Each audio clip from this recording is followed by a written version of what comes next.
On May 28, 2026, his rocket exploded at Cape Canaveral in Florida. Flames, debris, billions of dollars gone up in smoke.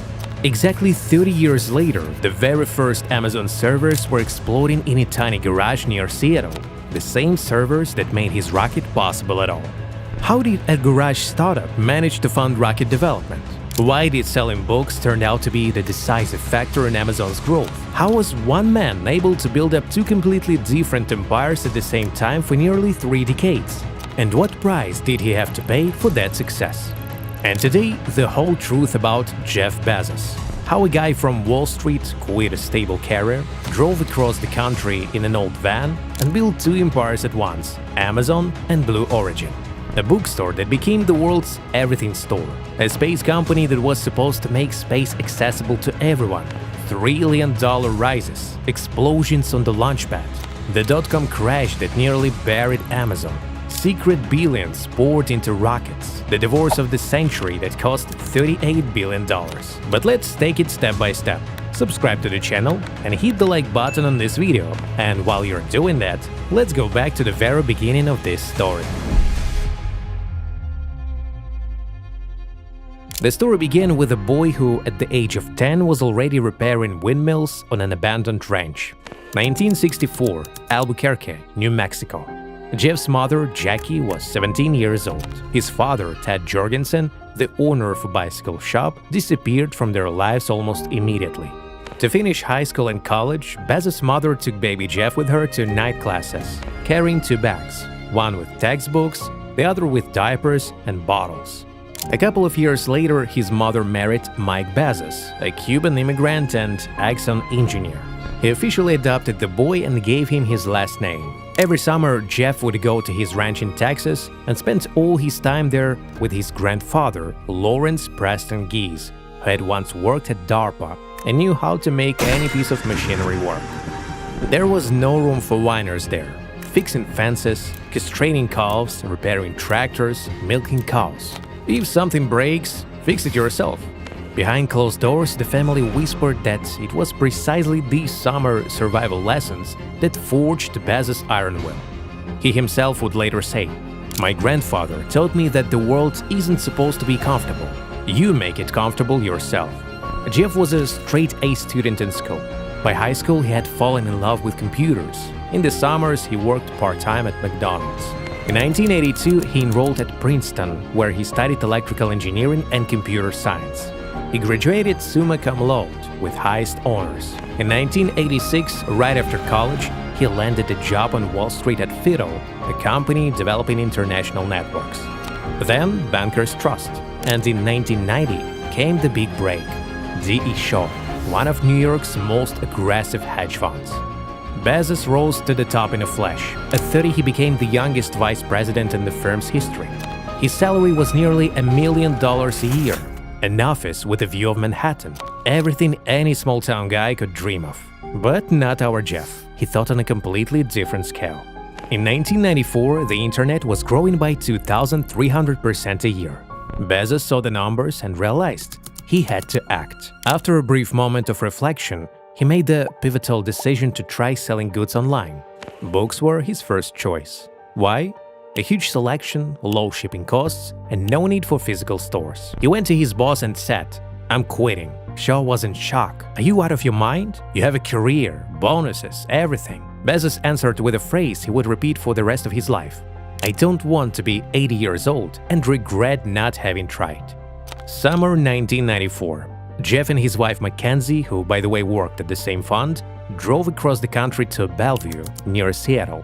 Why Seattle? It was close to Ingram, the largest book distributor, and it had a cheap, skilled IT workforce. On the way, Bezos hastily scribed a business plan on his lap. At first, they wanted to name the company Cadabra, like a magic spell. But a lawyer heard cadaver, and Bezos immediately realized that they had to change it. That's how Amazon came to be, named after the world's largest river. Jeff's parents invested nearly all their savings, $245,000, into the startup. The company launched out of the garage of their rented house. Jeff assembled the computers himself and set up the server. Mackenzie handled the bookkeeping. On top of that, they hired a programmer for $5,000 a month. By the way, later Bezos made desks for his team in the garage office out of old doors. This door desk tradition still lives on at Amazon today as a symbol of frugality. It was right there, in the very garage, that the story of two empires began at once. Because as early as 1995, alongside Amazon, Bezos secretly began thinking about space. But more on that later. For now, the first order. The book Fluid Concepts and Creative Analogs. Delivered to Fort Worth, Texas. The customer had no idea he had just purchased a product from a company destined to change the world. July 16, 1995. An ordinary garage in Bellevue. Jeff Bezos personally packs the first book sold, and just a month later, Amazon is selling books to all 50 states and 45 countries. In the first 4 months alone, $500,000 in revenue. In the first full year, $15.7 million. Bezos immediately announced a rule that would later become the company's creed. Get big fast, grow fast or die. No profit at the start. Everything goes toward growth. In 1996, they opened their first real warehouse in Delaware, 100,000 square feet. They rapidly hired employees. Mackenzie still handled the bookkeeping and answered customer emails at night. In Silicon Valley, people initially laughed at them. An online bookstore, seriously? Bezos paid no attention because he knew what lay ahead. He told investors, "We don't sell books. We're building the most customer-centric company on the planet." And he introduced 3 rules that everyone later copied. One-click purchasing, customer reviews, and an affiliate program. Pay anyone who brings in a customer. On May 15, 1997, the company went public. The share price opened at $18. By the end of the first day, $30. A year later, already close to $100. Market capitalization, billions. At 33, Bezos was a paper billionaire. Magazines called him the king of the internet. Next came expansion. 1998, music and DVDs. 1999, toys, electronics, software.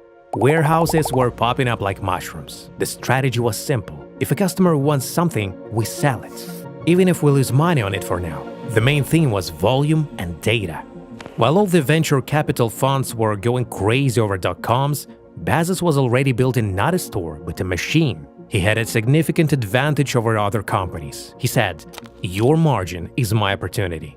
And he beat the competition on price. Barnes & Noble was in a panic. Traditional retailers couldn't understand how a guy in a garage could sell cheaper than they did in their massive stores.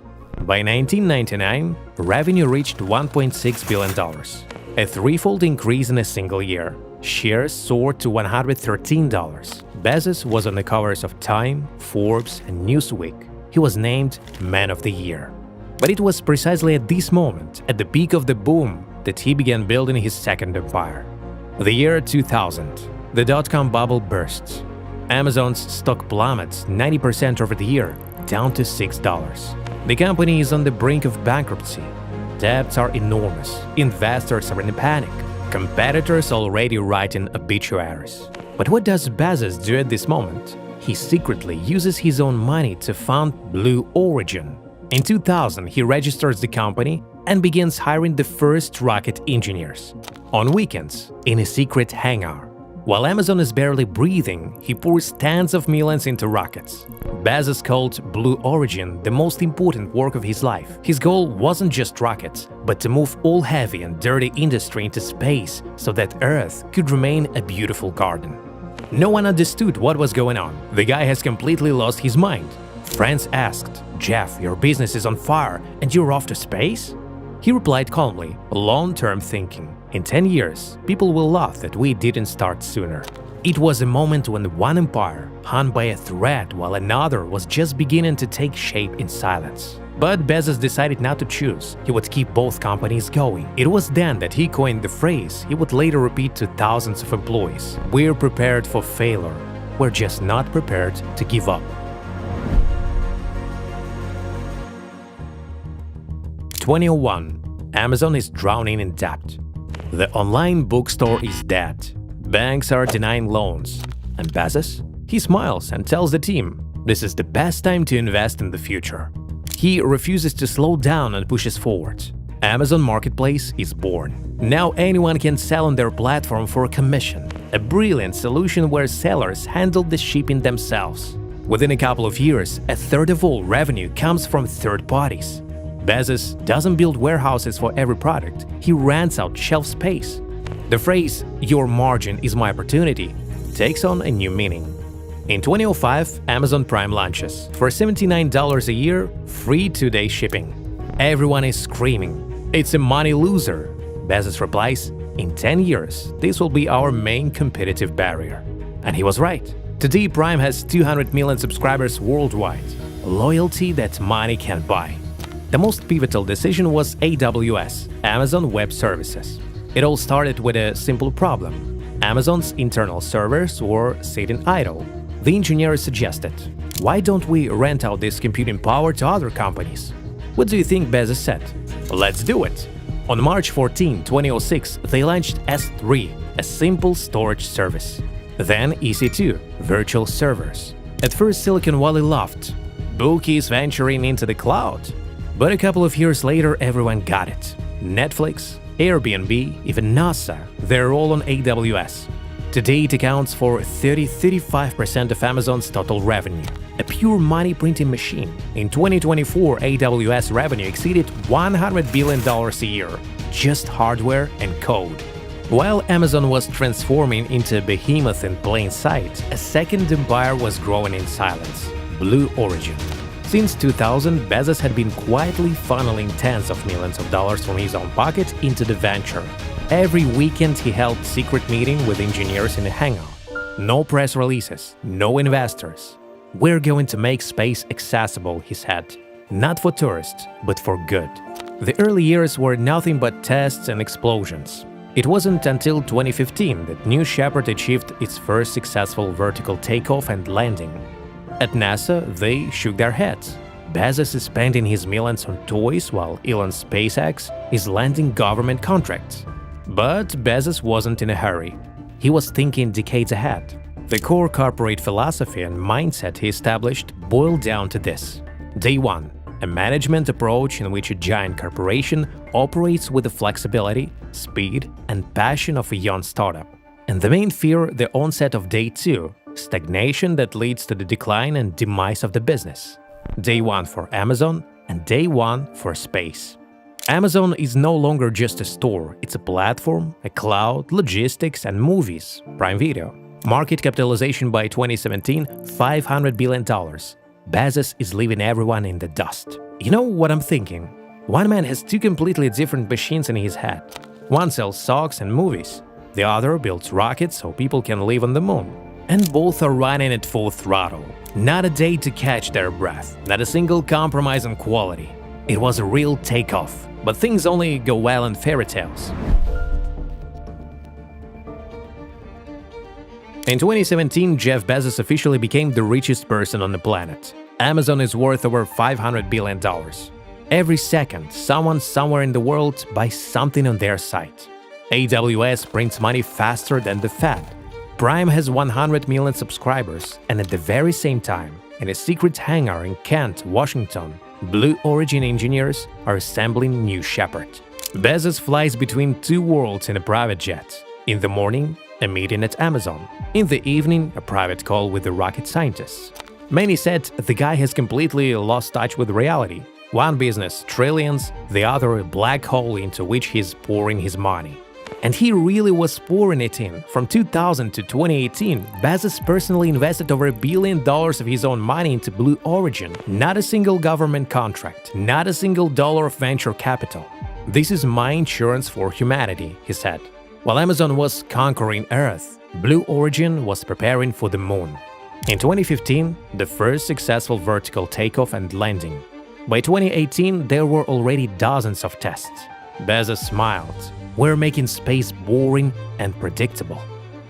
But it was precisely at the peak that the first cracks began to appear. In 2013, Bezos bought the Washington Post for $220 million in cash, officially to preserve independent journalism, but everyone saw through it. This isn't an investment, it's about showing off and influence. The newspaper immediately began harshly criticizing Trump. In response, Amazon ran into trouble with the Pentagon and regulators. No one proved it, but the bad taste remained.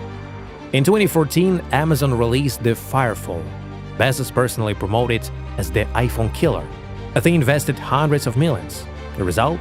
A complete failure. The company wrote off $170 million in losses. And then the personal stuff. January 2019. The divorce from Mackenzie. 25 years of marriage. 4 children. It happened because of the billionaire's affair with TV host Lauren Sánchez. First, there was the scandal with the National Enquirer. Photos, blackmail, but Bezos himself took to Twitter and published everything. I'm not going to hide, Bezos and Mackenzie's divorce is still considered the most expensive divorce in human history. Mackenzie received a quarter of Amazon's shares, $38 billion in cash and stock. In a single day, Bezos lost nearly a quarter of his fortune and his controlling stake. Things started to fall apart inside Amazon too. The warehouses, conveyor belts where people work like robots, burnout, high turnover. Journalists wrote, "Amazon is a machine that eats people." Bezos replied, "We're not a charity." But the first lawsuits over working conditions were already flying. Blue Origin wasn't far behind either. Delays, explosions during tests, billions vanishing into thin air. Engineers were leaving for SpaceX. At least they were getting paid there and moving faster. Many came to believe that Bezos was building a rocket for himself, not for humanity. At the top, it always feels like you're a god. 2 projects under control, money pouring in, but it's precisely when you stop feeling the ground beneath your feet that the first cracks appear. But the main crisis was still ahead. In 2020, the coronavirus pandemic began to rage across the world. Sales skyrocketed. Revenue up 40%. And then it began. The EU and the US opened antitrust cases. The charges were severe: monopoly, copying seller data, stifling competitors, fines, congressional hearings, billions spent on lawyers. Apparently, Washington decided that Bezos had been untouchable for too long. Amazon is forced to change its marketplace rules. Part of the business is under attack. Stock prices are volatile. Over 2 years, the company loses hundreds of billions in market capitalization. Meanwhile, his second empire is simply burning. Blue Origin is falling catastrophically behind SpaceX. Elon is sending astronauts to the ISS, while Bezos is still testing the suborbital New Shepard. New Glenn, a heavy-lift rocket that has cost billions, is constantly being delayed. Engineers are leaving in droves. Blue Origin's budget has already exceeded $2 billion, all from Bezos' own pocket. Not a single major government contract. In 2021, he himself flies into space for 10 minutes. A nice selfie, a speech about the future, but critics openly said, a tourist circus while Elon is building real spaceflight. Between 2022 and 2024, Amazon is forced to carry out its first mass layoffs. Warehouses go on strike. Unions launch attacks. Journalists dig up internal chats. People are working like robots while Bezos is in space. And then the following happens. May 28, 2026. New Glenn explodes during testing, never having lifted off.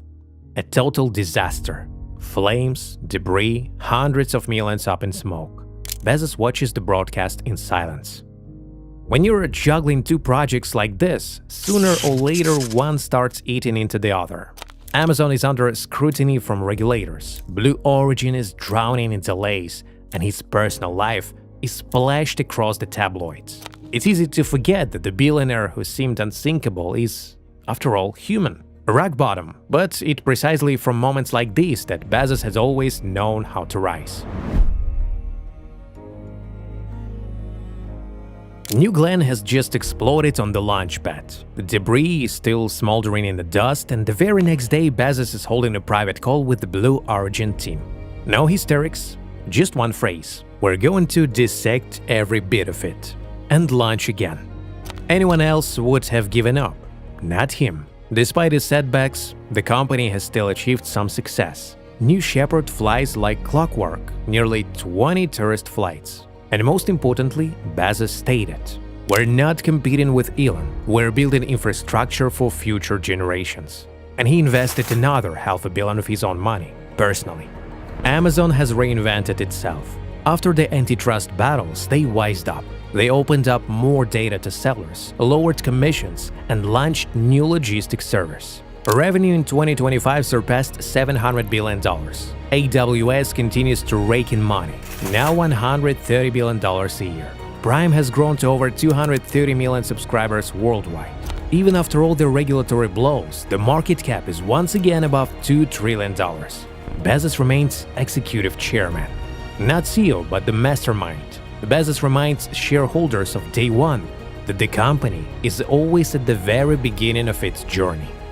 Today, in 2026, Jeff Bezos is still among the top 3 richest people on the planet. The guy who once repaired wind turbines on a Texas ranch now holds the reins of humanity's 2 most ambitious ventures. He may be an ordinary man, but he continues to carry both companies on his shoulders. We have no idea what it has cost him: a divorce, scandals, sleepless nights, billions lost. But he's still in the game, playing for high stakes, and he has no intention of stopping.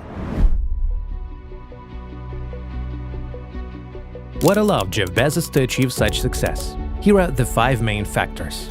First, ironclad long-term thinking. While everyone else was living quarter by quarter, Bezos was thinking in decades. When the company's stock plummeted by more than 90% during the dot-com crash, it might have seemed completely illogical to spread resources across Blue Origin and AWS. Everything laughed, but Bezos knew exactly why he was doing it. Second, a love of failure. Rocket explosions, the Fire Phone fiasco, the dot-com crash, a $38 billion divorce. For him, these aren't the end, but data. Fail fast, learn faster than anyone else. Most billionaires fear mistakes. Bezos collects them. He called it the regret minimization framework. It was precisely this formula that led him to leave Wall Street. Third, an obsession with the customer. Start with the customer and work backwards. This simple idea made Amazon what it is today. Not competitors, not technology, the customer is at the center of everything. One click, Prime, reviews. He always asked, what does the customer want tomorrow? Fourth, the ability to hold 2 seemingly incompatible ideas in his mind at the same time. While Amazon was conquering the world, Blue Origin was paving the way for humanity to reach the stars. And fifth, personal discipline and roots. At Texas ranch, a grandfather had taught him, if it breaks, fix it yourself. Bezos never lost that country's stubbornness and engineering mindset. But there is something even deeper. Throughout his story, there is a clear understanding that Bezos is interested in more than just money. He's pouring massive investments into the central space dream of his entire life, Blue Origin, so that millions of people can live and work in space, turning Earth into a place of rest and a nature reserve. His goal is not commercial gain, but a desire to change the world for the better. In the end, Jeff Bezos proved one key thing: the greatest empires are not born of greed or vanity. They are born of a combination of discipline, cold calculation, and a wild dream. From a garage to space, from dust to trillions. And as long as there are people willing to dream and take action, humanity will move forward, fast, on a massive scale, and very, very far.